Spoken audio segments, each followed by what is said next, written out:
Saingan Liga 1 MCC bawah 16 tahun bagi Zon Lembah Kelang kini masuki minggu keempat. Siapakah bakal menerjui kedudukan teratas Liga bagi Division 1 dan Division 2? Pasukan mana yang terperosok di kedudukan bawahan Liga? Apa pula yang akan diajar oleh tenaga pengajar 1 MCC dalam segmen klinik bola? Dan siapakah yang mendahului carta senarai penjaring terbanyak selepas berakhirnya 8 perlawanan? Pasti anda semua mahu mengetahui jawapan. Semuanya akan terjawab dalam sorotan Liga 1 MCC. Ini ialah senarai pasukan yang beraksi dalam saingan Liga 1 MCC bawah 16 tahun bagi Division 1 dan Division 2.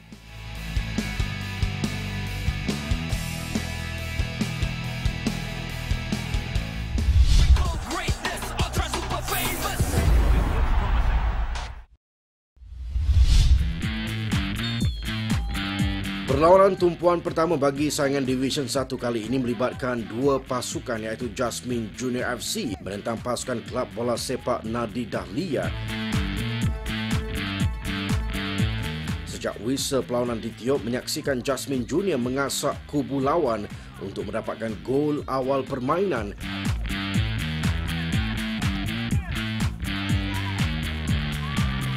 Taktikal yang diterap ternyata membuahkan hasil apabila adik Alif Haikal berjaya membuka tirai jaringan pada minit keempat perlawanan meletakkan pasukan Jasmine Junior 1-0 di hadapan.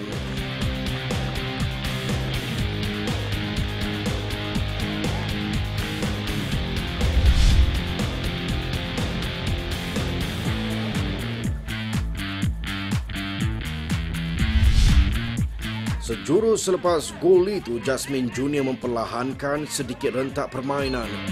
Menyaksikan Nadi Dahlia mendapat ruang terbuka untuk melancarkan serangan. Usaha kesemua pemain Kelab Bola Sepak Nadi Dahlia akhirnya terbalas apabila seminit sebelum tamat babak pertama, Adik Azhar Riza berjaya menewaskan penjaga gol lawan sekaligus mengikat kedudukan menjadi 1-1.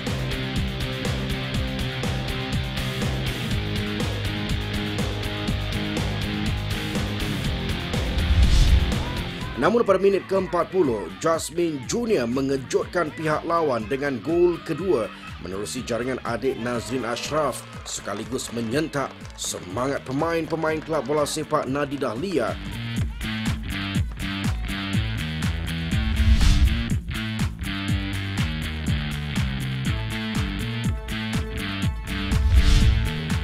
Mereka kembali memperkemaskan rentak serangan dengan mengasak hebat kubu Jasmine Junior sebelum berjaya menyamakan kedudukan juga seminit sebelum tamat perlawanan menerusi jaringan kedua pribadi adik Azhar Riza dalam perlawanan ini.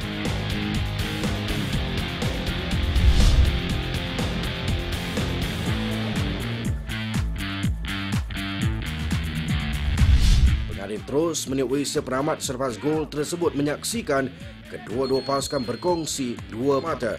Keputusan akhir Jasmine Junior FC 2, Kelab Bola Sepak Nadi Dahlia 2. Perlawanan tumpuan kedua bagi saingan Division 1 melibatkan aksi dari skuad Kelab Bola Sepak Anak Kalumpang berjersey hijau menentang Nadi Sport Semenyih berjersey oranye. Kelab Bola Sepak Anak Kalumpang yang berada dalam kedudukan baik di Liga tentunya tidak mahu tewas dalam perlawanan ini dan Nadi Sport Semenyih pasti mahu mendapatkan 3 mata berharga.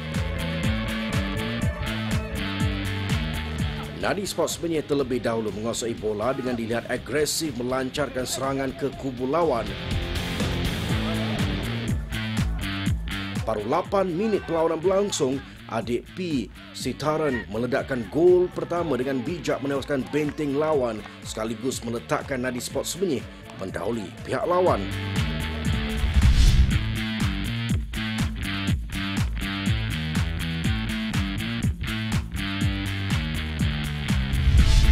Kelab Bola Sepak Anak Kalumpang yang ketinggalan cuba kembali memperkemas rentak permainan, namun keputusan 0-1 kekal sehingga tamat babak pertama. Memasuki babak kedua, Nadi Sports Penyih seperti mahu mempertahankan keputusan dengan dilihat lebih banyak bertahan dari melakukan serangan. Peluang itu disambut baik kelab bola sepak anak Kalumpang dan hasil usaha keras mereka akhirnya berjaya mendapatkan gol penyamaan 3 minit sebelum tamat perlawanan hasil jaringan adik Muhammad Faiz dan mengikat kedudukan 1-1.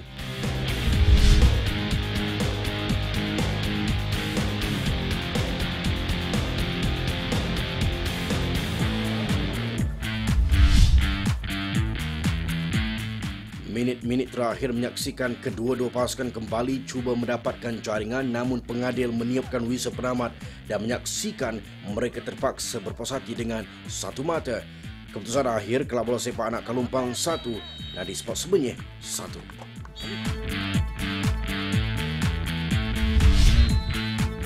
Perlawanan tumpuan ketiga menyaksikan pertembungan dua pasukan iaitu Bahau Lega berjersey biru gelap menentang PNSBFC berjersey hitam. Selaku pasukan pilihan, PNSBFC dilihat mendominasi permainan dengan menguasai bola dan melancarkan serangan ke kubu Bahau Lega.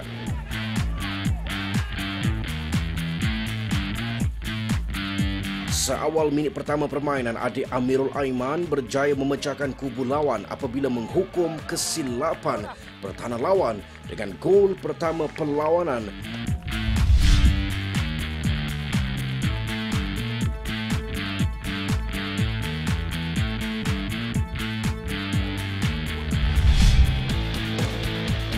Bahau Lega cuba memberi tentangan apabila pada minit ke-13, ketua pasukan mereka S. Tiagu berjaya mengikat kedudukan menjadi 1-1.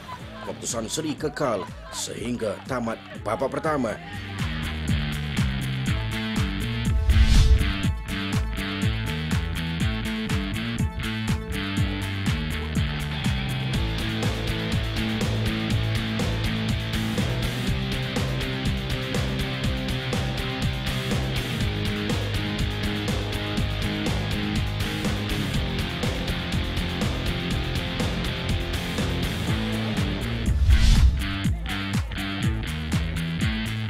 Bersambung babak kedua, pemain Bahau Lega dilihat sedikit keletihan dan kesempatan ini digunakan sepenuhnya oleh pemain PNSBFC untuk mendapatkan jaringan. Pada minit ke-29, adik Faris Iskandar berjaya meledakkan gol kedua PNSBFC sekaligus menjarakkan kedudukan menjadi 2-1.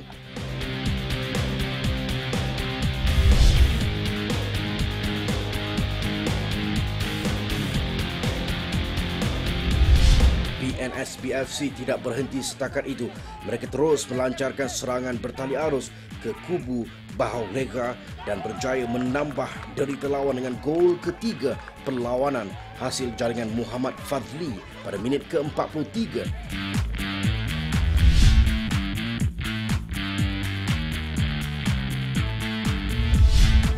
Berselang 2 minit, adik Muhammad Budiman menjadi duri dalam daging buat pasukan lawan dengan gol keempat perlawanan sekaligus mematikan harapan Bahau Lega untuk kembali bangkit.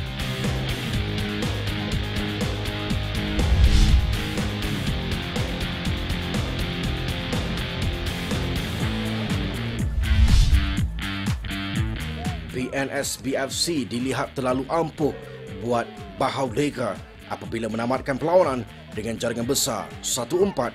Keputusan akhir, Bahau Lega 1, PNSBFC 4.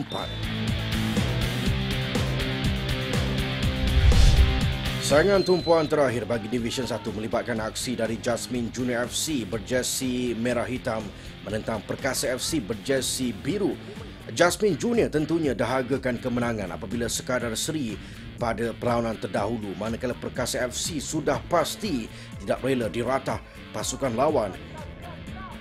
Bagaimanapun, aksi seimbang ditunjukkan kedua-dua pasukan pada 15 minit pertama perlawanan dengan saling berbalas serangan dan asakan.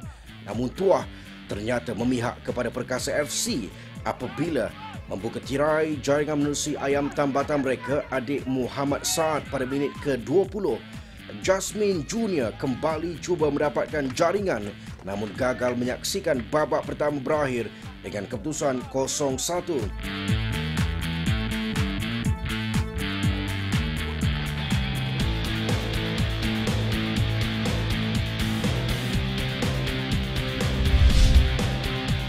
Sambung babak kedua, Perkasa FC terus berusaha mendapatkan gol kedua, namun kekebalan benteng Jasmine Junior berjaya menghalang gawang mereka dari dibocori. Usaha mereka akhirnya terbalas apabila adik Ann Tines Varman meledakkan gol kedua perlawanan sekaligus menjamin 3 mata berharga buat Perkasa FC.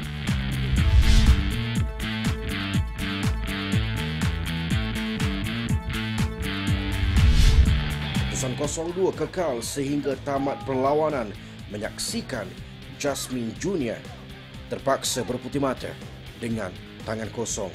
Keputusan akhir, Jasmine Junior 0, Perkasa FC 2. Berikut merupakan keputusan perlawanan minggu keempat bagi pasukan yang beraksi di Division 1 Liga 1 MCC bawah 16 tahun Zon Lembah Kelang. Ini adalah kedudukan terkini Liga 1 MCC Division 1 selepas berakhirnya 8 perlawanan.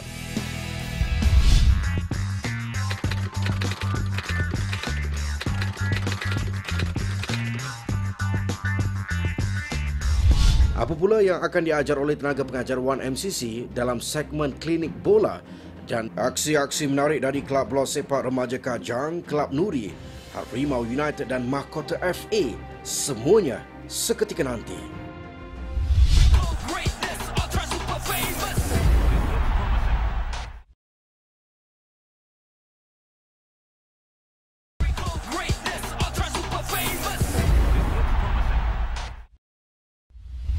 Hi guys, my name is Coach Jordan, and today what we're going to look at is passing, but importantly the type and the weight of pass.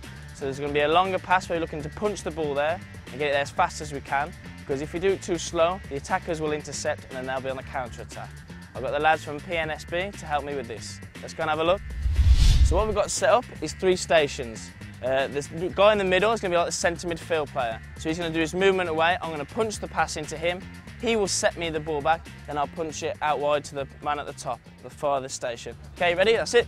To play in, set. Now this is the longer pass then, to go to the far man over there. And then we'll do the same, but going back the other way. Okay, let's go and have a look.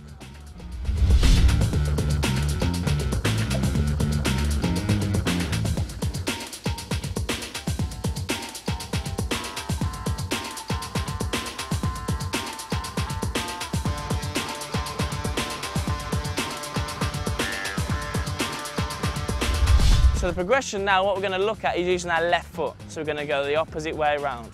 Like I've just told the boys, they need to learn to shout more and call for the ball. If they don't call for the ball, they won't get it in the game. Okay, so it's the same thing. So a little movement away, punch that pass in with your left foot, set it, yes, set it, then punch it again, over to the far side. Okay, let's have a look.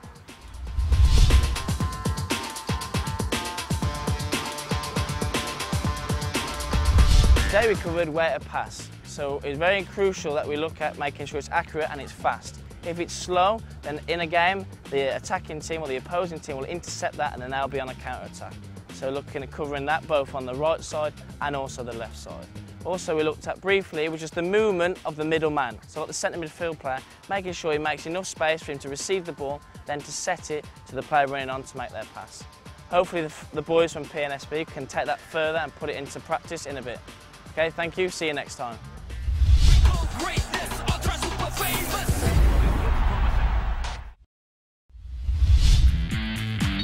Perlawanan tumpuan pertama bagi saingan Division 2 melibatkan aksi dari pasukan Kelab Bola Sepak Remaja Kajam dan Lestari Junior FC berjersey kuning.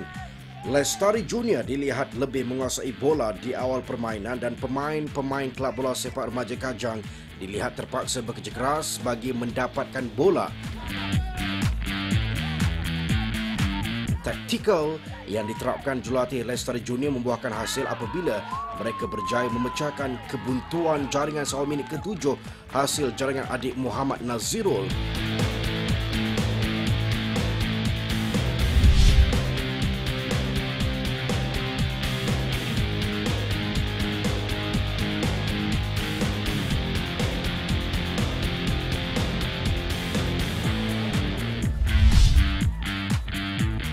Hasilnya pada minit ke-14, gol penyamaan berjaya dicipta menerusi jaringan Muhammad Hafiz sekaligus mengikat kedudukan satu sama sehingga tamat babak pertama.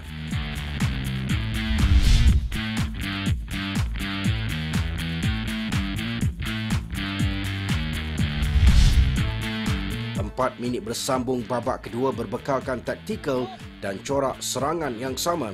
Kelab bola sepak remaja Kajang sekali lagi menjaringkan gol menerusi jaringan kedua pribadi adik Muhammad Hafiz dalam perlawanan ini.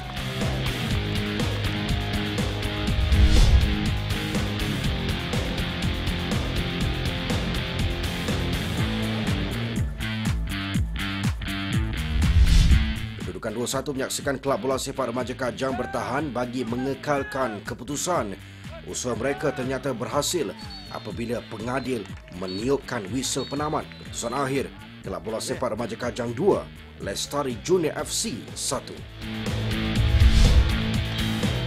Perlawanan tumpuan kedua Division 2 Liga 1 MCC bawah 16 tahun melibatkan aksi dari Kelab Nuri berjersey biru gelap menentang Cube FA berjersey hijau.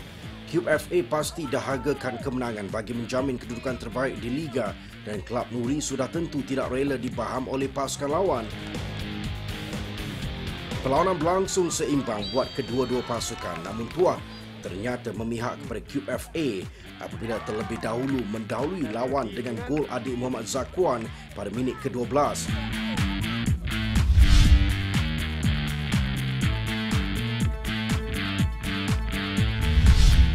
Tuah ternyata memihak kepada Cube FA apabila sekali lagi berjaya menjaringkan gol kedua menerusi adik Izay Fashli pada minit ke-34 sekaligus mematikan harapan Kelab Nuri untuk kembali bangkit.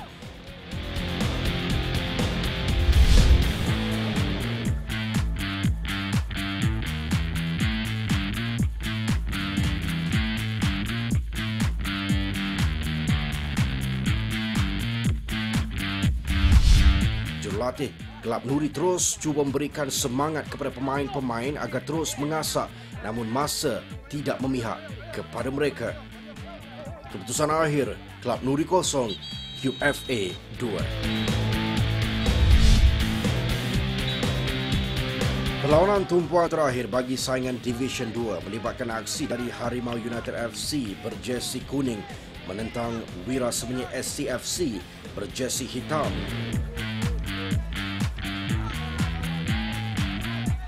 Kedua-dua pasukan tentunya mahu memperbaiki kedudukan di saingan Liga dan mahu mendapatkan 3 mata berharga dalam pertemuan ini. Wira Semenyi yang dibimbing jurulatih Fidaus Hussein menerapkan corak serangan awal bagi mendapatkan jaringan, namun taktikal yang dilakukan memakan diri apabila Harimau United terlebih dahulu meletakkan pasukan mereka di hadapan hasil jaringan adik Muhammad Haziq pada minit ke-21.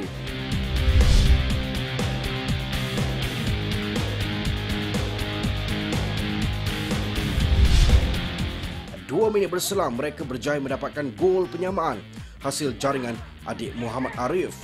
Keputusan satu sama kekal sehingga tamat separuh masa pertama.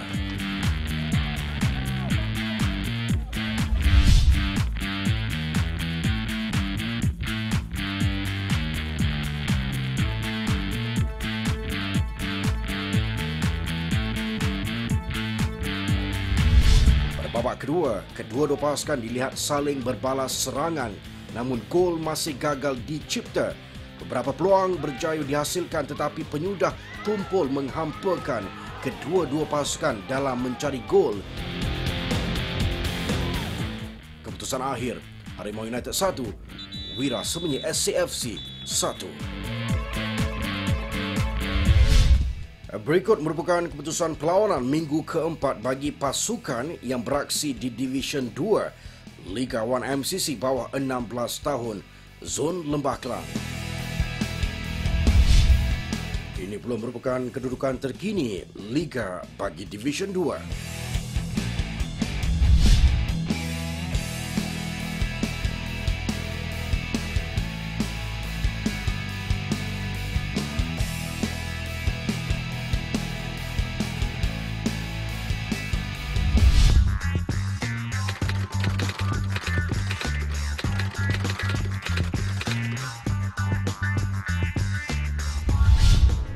informasi kesihatan 1MCC dan siapakah penjaring gol terbanyak Liga Division 1 dan Division 2, semuanya selepas ini.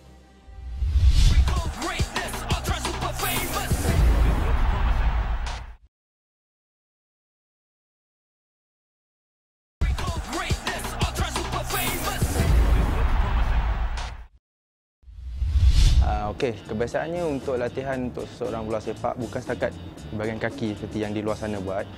So kita fokus lebih pada keseluruhan badan. Sebab kita boleh tengok atlet-atlet di luar negara kalau kita compare dengan atlet dalam negara, di luar negara dia lebih besar sikit.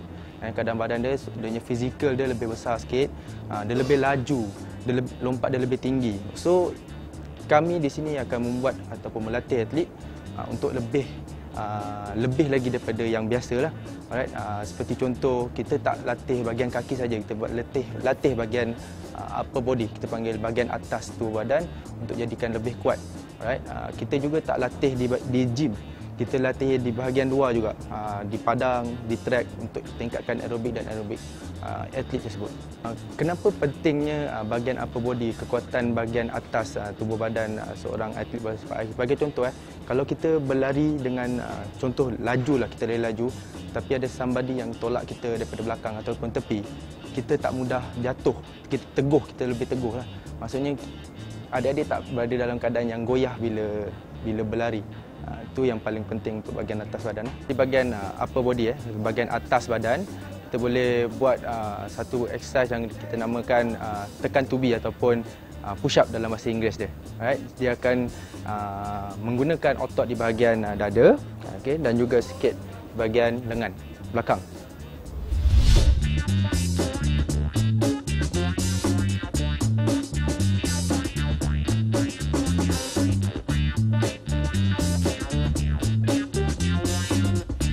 Alright, untuk adik-adik di rumah sana, kalau tak boleh buat yang push up ataupun tekan tubi yang saya tunjukkan tadi yang tegak tu, boleh buat untuk bahagian letakkan lutut di bawah, kita panggil women push up pun boleh.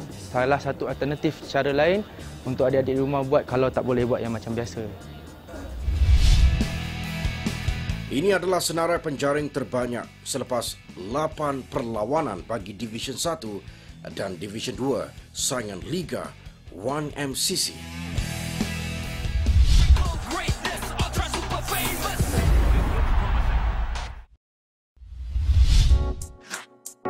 Saat yang dinantikan, kami sajikan anda dengan 5 gol terbaik sepanjang saingan Liga 1MCC bawah 16 tahun minggu keempat.